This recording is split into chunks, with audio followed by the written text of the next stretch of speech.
Alright everyone, so I was showing you how to sublimate a tumbler, and I put it in the oven, and as you see, it is ready. I've taken it out, and this is a design that I made for my brother. My brother is a big Alabama fan, so I made him a cup, actually a tumbler. So I'm going to be taking it off.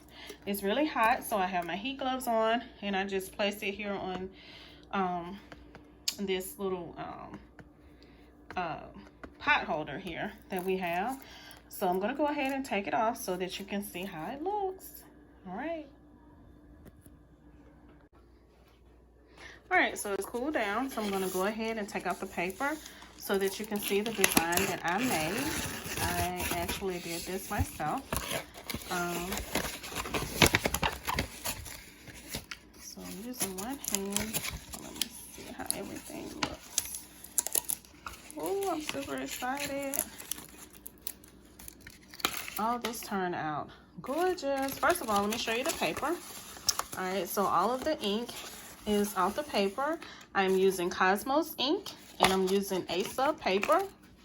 All right, so it's cooled down. So let me just show you. Look at this. This is absolutely beautiful. Now, I do see some ghosting here at the top. All right, I don't really like that, but guess what? You know what? It kind of fit in with the design, really. So it's not just too bad.